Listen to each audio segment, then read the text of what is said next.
El Instituto de Estudios Superiores en Derecho Penal, INDEPAC, presenta la siguiente asignatura denominada Derecho Romano en su primera parte. Esta asignatura se va a dividir en 3 unidades. Mi nombre es Héctor Martínez Sandoval y vamos a empezar con el análisis de esta primera unidad. Bienvenidos. Amigos, la unidad número 1 se va a denominar el Derecho Romano y sus fuentes. En el punto número 1, nosotros vamos a hablar del Derecho Romano, estudiando las etapas del Derecho Romano, como son las siguientes: el Derecho Antiguo, el Derecho Clásico, el Derecho Postclásico y el Derecho de Justiniano.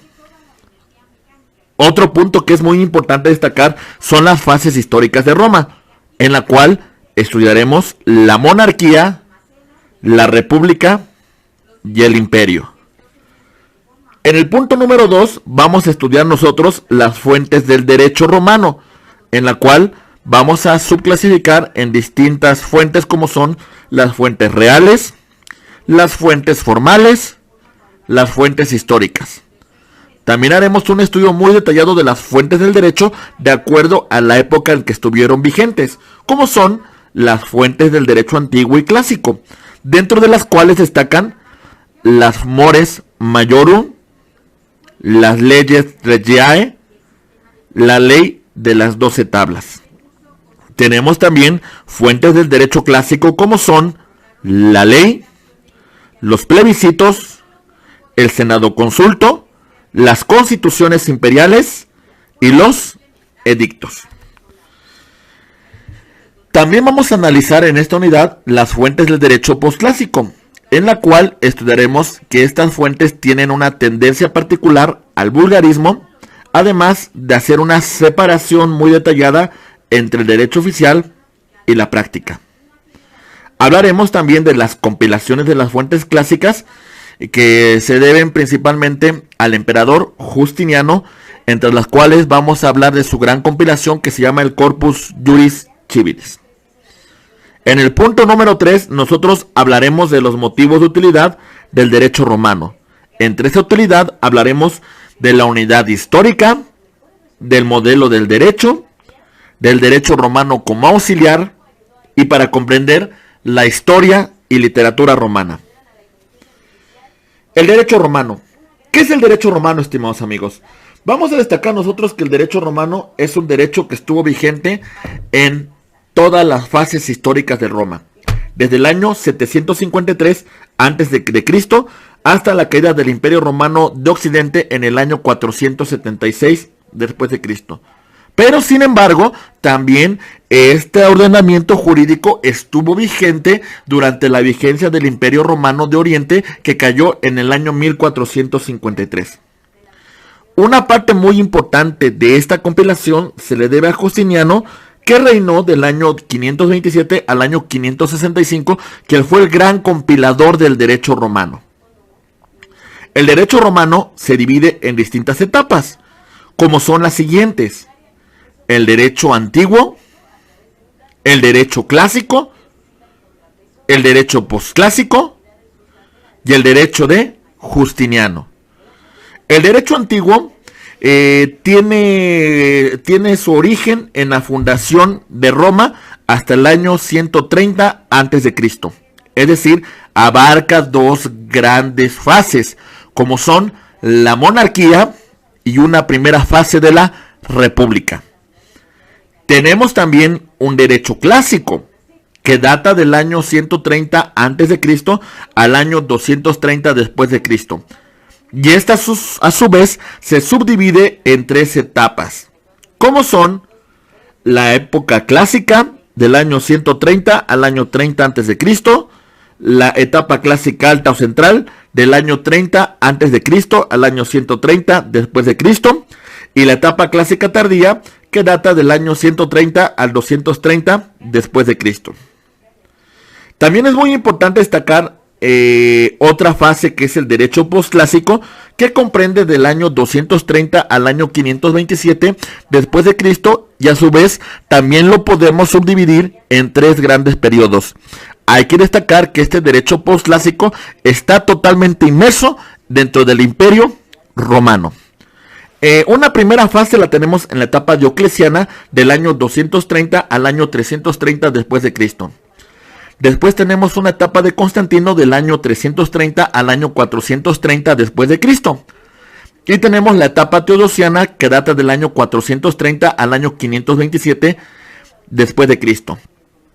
Y con ello vamos a dar inicio al derecho de Justiniano, que abarca del año 527 al año 565 después de Cristo.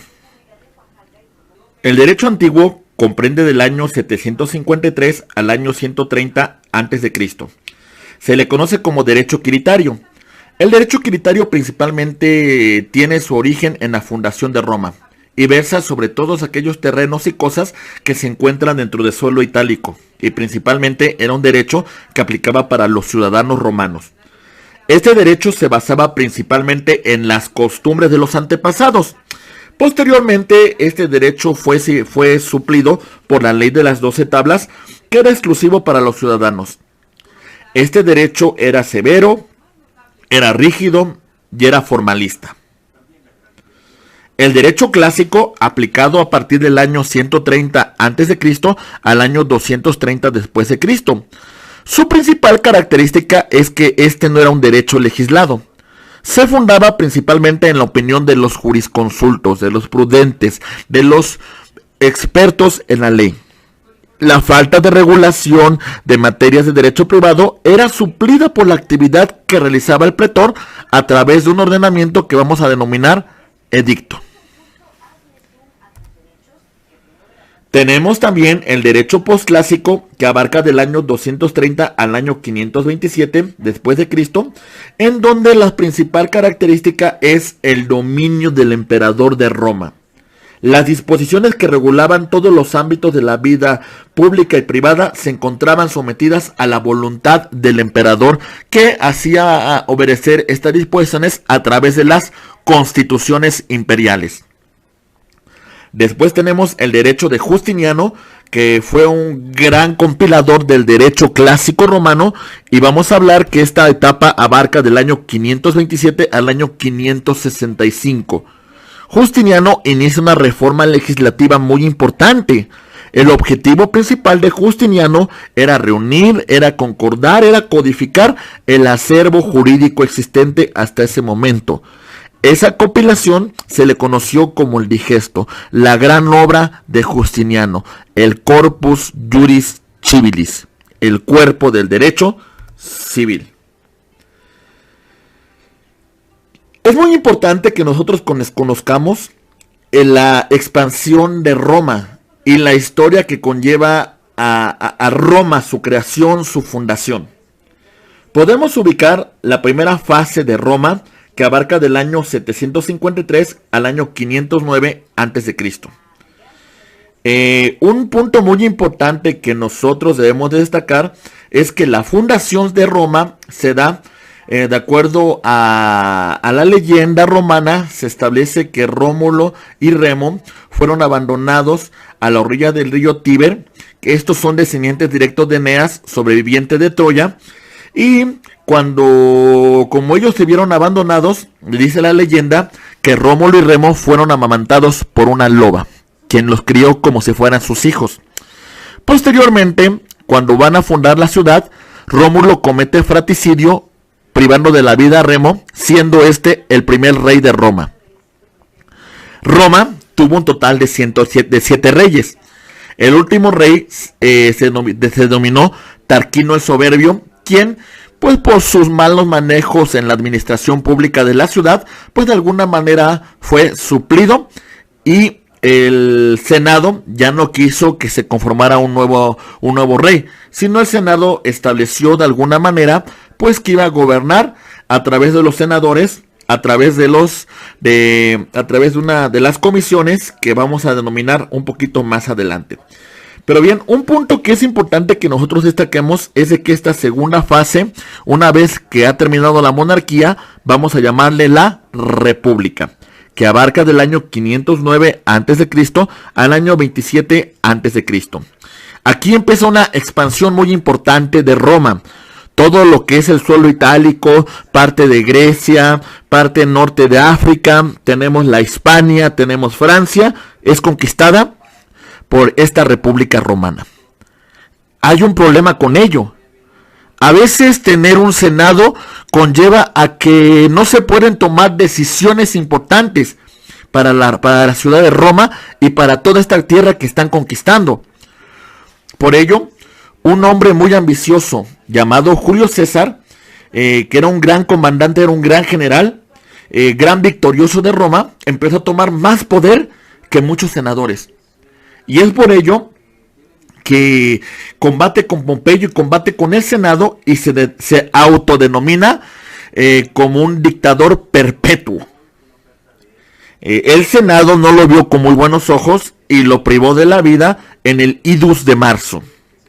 Pero bueno, su sobrino, Octavio, años posteriores, logra el objetivo que no logró Julio César. Y en ese momento combate inclusive contra su antiguo aliado Marco Antonio para que de alguna manera sea designado el primer emperador.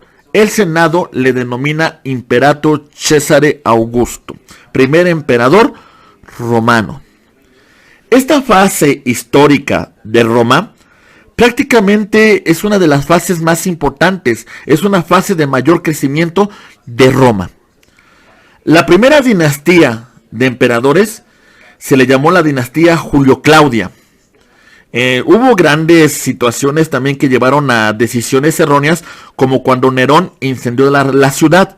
Se establece que era un ser tan perverso que privó de la vida a su madre y que inclusive la ciudad la quemó a propósito.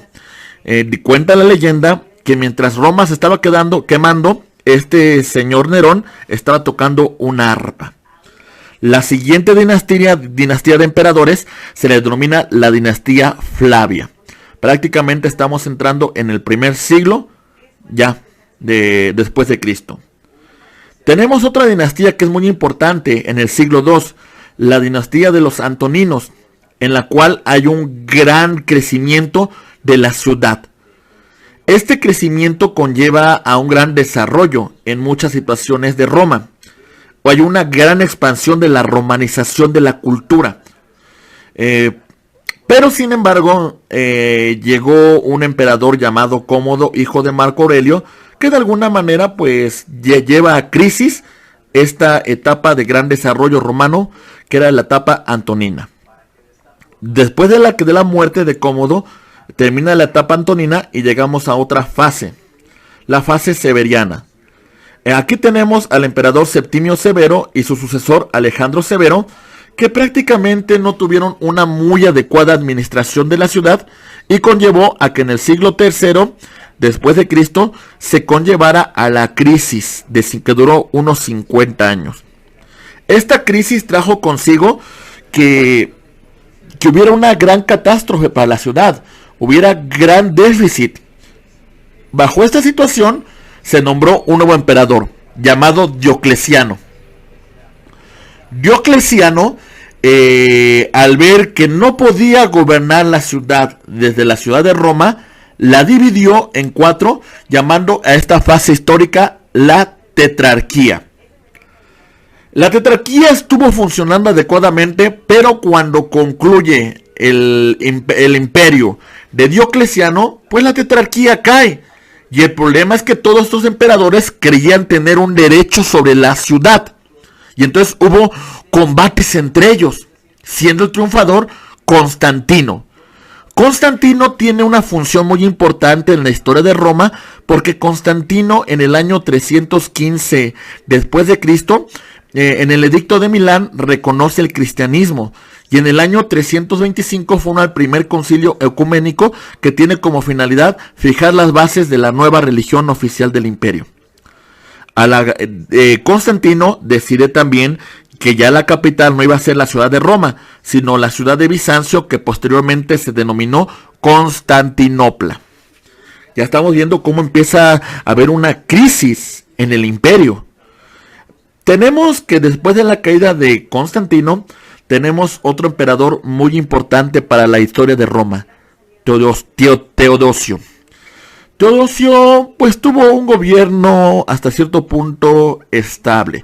Sin embargo, ya había grandes invasiones bárbaras que hacían imposible que gobernara un solo emperador. Por lo que, una vez que concluye su imperio, Teodosio deja el imperio o lo divide entre dos.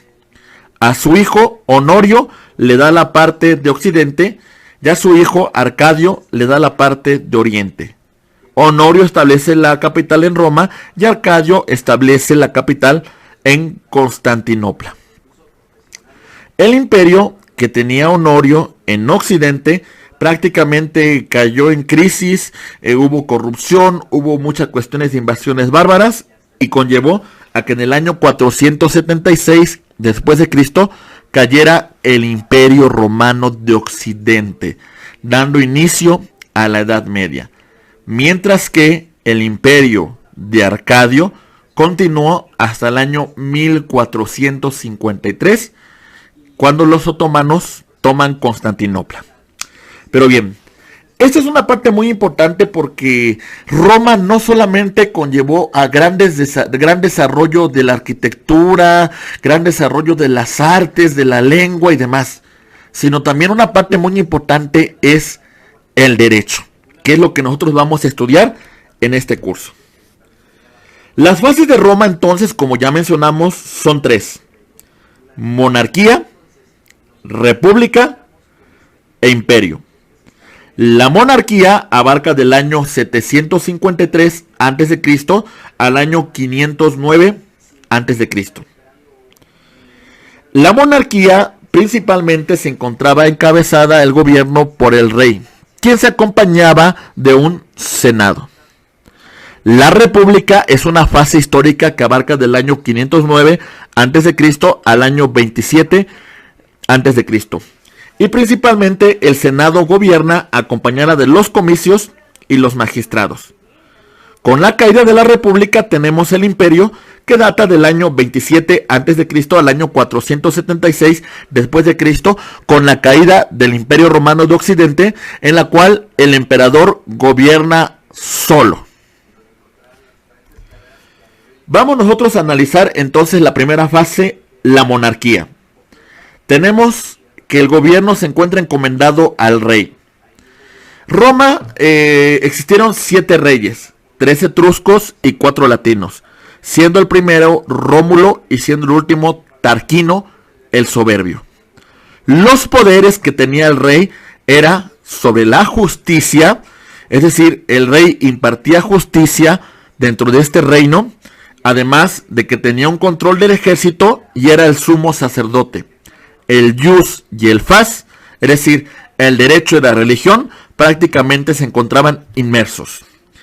Este rey se ayudaba de un senado que principalmente estaba compuesto por patricios, que eran descendientes de los fundadores de Roma.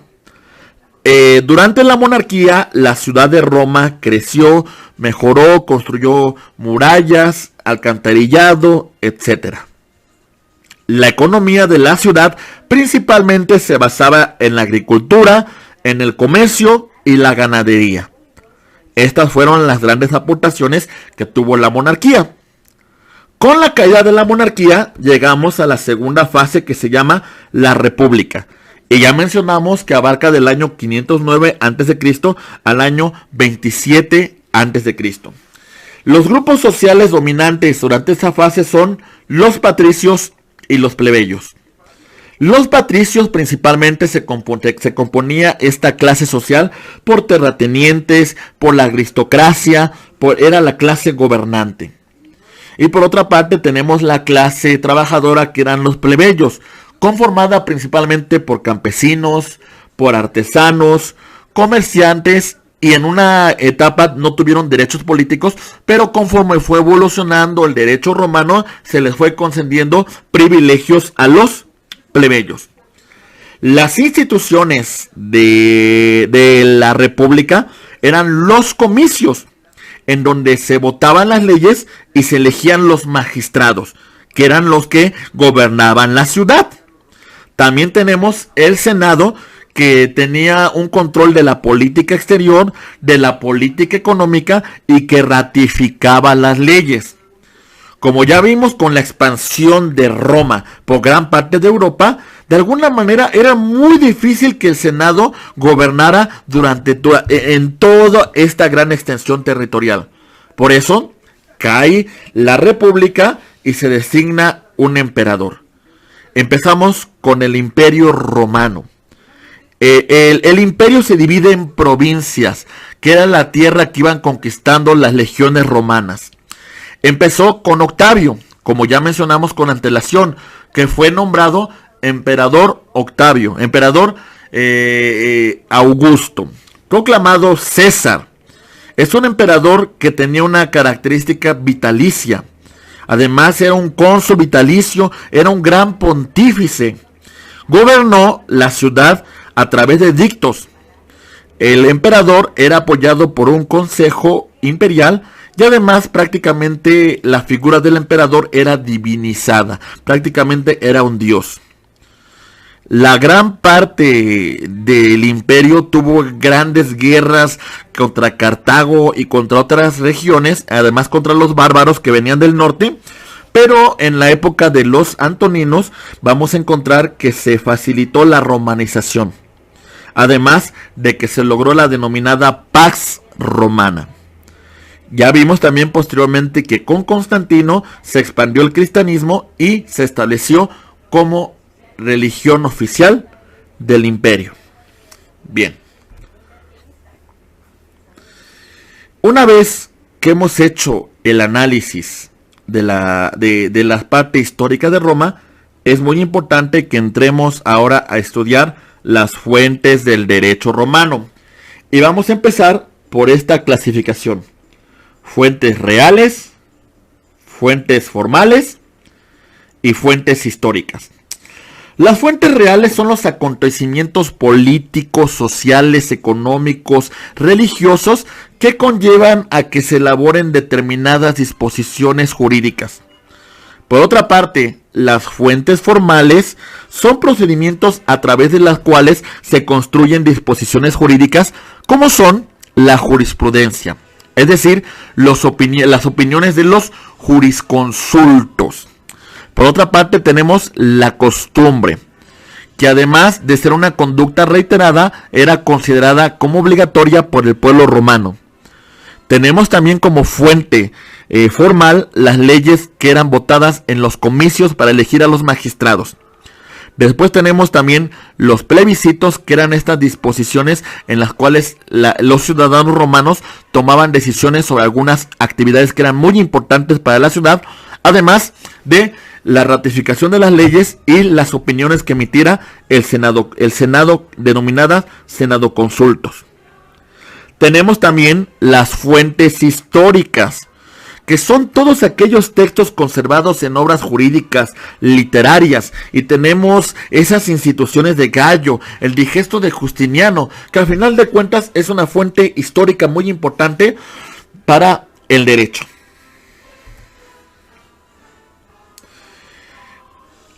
Vamos a hablar también de las fuentes del derecho antiguo y clásico, y estas se van a subdividir a su vez en las siguientes: las mores majorum, las leyes regiae y la ley de las 12 tablas.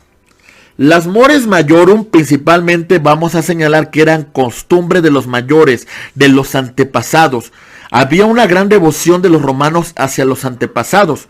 Había una gran devoción de los romanos hacia sus familiares muertos. En esa circunstancia, prácticamente ese es el origen primitivo de esta religión romana. Había una vinculación muy estrecha entre el jus y el fas, el derecho y la voluntad de los dioses. Por lo que respecta a las leyes regiae, eran principalmente atribuidas a los reyes. Los reyes proponían estas disposiciones en los comicios centuriados. Pero bien, también tenemos otra disposición vigente durante el derecho antiguo y preclásico, que son la ley de las 12 tablas. La ley de las 12 tablas hace una separación muy importante entre el jus y el fas. Algunas características muy importantes de la ley de las 12 tablas es de que dentro de este cuerpo legislativo se establecía un procedimiento mediante el cual el acreedor podía vincular al deudor por el incumplimiento de una obligación. También se establecían las disposiciones hereditarias, es decir, qué pasaba con los bienes del pater familias a su muerte. También hablamos del tema de vecindad y las servidumbres sobre derechos reales. También hablamos sobre delitos que eran infracciones a la ley. También se reguló en la ley de las 12 tablas lo referente a los funerales y las sepulturas. Y además se prohibió los matrimonios entre los patricios y los plebeyos.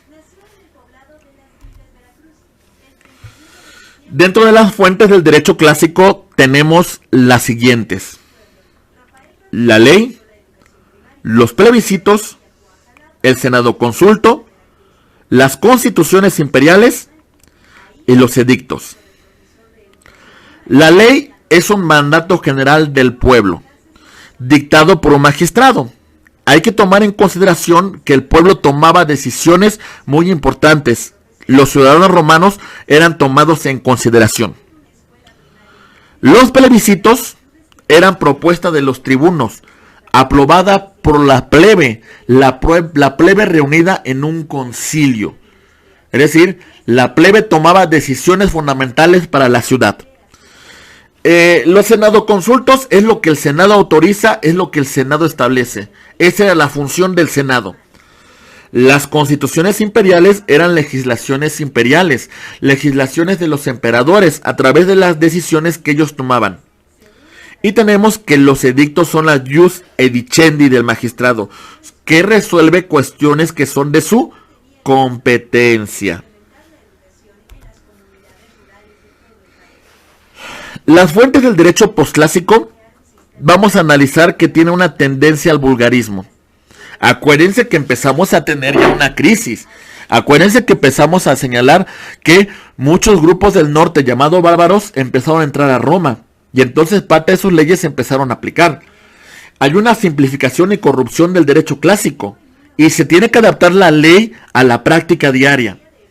Por esa situación hay una separación entre el derecho y la práctica. Es muy importante señalar que durante el derecho posclásico hay una gran actividad de las compilaciones. Principalmente la compilación que realizó Justiniano, realizando la compilación sobre leyes imperiales. Como ya mencionamos, son las constituciones imperiales, como son el Codex Gregorianus, el Codex Hermogenianus, el Codex Teducianus. También tenemos las compilaciones Jura, que son las compilaciones que se realizan sobre expertos jurisconsultos, como Pauli, Sentitiae, Epitome Juris, Epitome Ulpiani y la jurisprudencia de la vida cotidiana. Además de que había compilaciones de Jura y de leyes, que tenían característica de que son compilaciones de constituciones imperiales y de expertos en leyes. Es muy importante que nosotros tomemos en consideración que tenemos también la compilación que realizó el jurisconsulto, emperador bizantino Justiniano, que se apoyó de 10 jurisconsultos expertos para realizar esta compilación, el Corpus Juris Civilis, en la cual tenemos las instituciones que son destinadas a la enseñanza del derecho. Tenemos el digesto, que son textos jurisprudenciales de Jura, es decir, textos de jurisconsultos. Recogen las obras más importantes de la etapa central y tardía del derecho clásico y que además se divide por materias. Tenemos a su vez también el Códex, que es la codificación de las leyes imperiales que hemos hecho mención con antelación. Y tenemos las Novellae, que son las 168 leyes posteriores que Justiniano compiló. ¿Cuál es la importancia del derecho romano? Bien, vamos a hablar de la unidad histórica del derecho romano. Sin lugar a dudas, el derecho actual tiene antecedentes en el derecho romano. No podemos nosotros estudiar el derecho sin entender su origen. La costumbre es una fuente del derecho romano. Las leyes antiguas, sin lugar a duda, tienen una situación muy en particular, principalmente con la materia civil.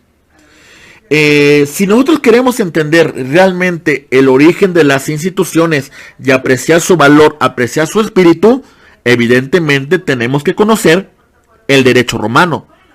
Además, el derecho romano es un modelo. Grandes jurisconsultos romanos aplicaban grandes elementos lógicos. Había un análisis de estas disposiciones. Los romanos tuvieron gran afinidad por el estudio del derecho. Además, el derecho romano es un auxiliar. A final de cuentas, hacer un buen estudio de derecho romano va a tener una implicación muy importante de conocer las instituciones del derecho civil. Otro punto muy importante es de que si estudiamos derecho romano, sin lugar a dudas comprenderemos la historia y la literatura. Todos tenemos una inclinación natural para conocer la literatura romana, para conocer la organización judicial. Además, es una parte muy importante de formación de un abogado, conocer profundamente esta inclinación del derecho, su organización judicial. Es un elemento muy importante bajo la cual nosotros tenemos que estudiar derecho romano. Estimados amigos, con esto vamos a concluir la unidad número 1 de esta asignatura Derecho Romano en su primera parte. Abogados, muchas gracias por su atención. Esperemos que hagan los ejercicios y por favor, síganse preparando. Gracias.